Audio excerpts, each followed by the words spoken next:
ассалому алайкум дӯстони азиз. Инак як қиссаи беҳтаринро пешкаши шумо мегардонем. ҳатман қиссаро то охир гӯш кунед. барои шумо писанд хоҳад омад. лайк ва обуна шуданро фаромӯш насозед. меҳнатҳои мо барои шумост. марде ба ҳамсараш рафтори бад мекард. доимо қалбашро мешиканад. рӯзе ба ҳамсараш мегӯяд, ки дарҳол дастархон омода кунад. зан дастархон омода мекунаду хӯрокро назди шавҳараш мемонад. мард ба хӯрок хӯрдан оғоз мекунад.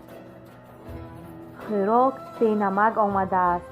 пас аз чанд луқма аз ҳамсараш намак мепурсад. ҳамсар ба мард мегӯяд: ту хӯрдан гир, ман меорам. мард пас аз ҳар луқмае садо мебаровард: намак куҷо шуд? зан ҳам садо мекард: ҳозир меорам. мард бо ҳамин хӯрда сер мешавад. мард ба фикр медарояд, ки қалби ҳамсарашро боз шикастааст ва ҳамсарашро наздаш мехонаду узр мепурсад. зан баъди чанд лаҳзае намакро ба мардаш дароз карда мегӯяд: марҳамат. мард мегӯяд: пас аз тамом кардани хӯрок намак чӣ лозим? зан: баъди қалбамро шикастан узрпурсӣ кардан ба мисли намакест, ки пас аз сер шудан ба дастархон меояд. кӯшиш бикунем, ки қалби ҳамсарро нашиканем.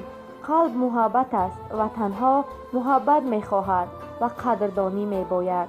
шавҳари ҳақиқӣ онест, ки дар дили ҳамсар ба ҷои дард муҳаббат ҷо мекунад, ба ҷои ашки чашм ишқи самимӣ мебахшад. зан ҳам бояд мардро ҳаматарафа ҳурмату эҳтиром кунад, чунки болотарин ҳақро болои зан танҳо шавҳари худаш дорад. инак қиссаи мо ба охир мерасад. агар хоҳед, ки чунин қиссаҳои беҳтарин пешкашатон гардад, ҳатман ба шабакаи мо обуна шавед ва қиссаҳои моро гӯш кунед.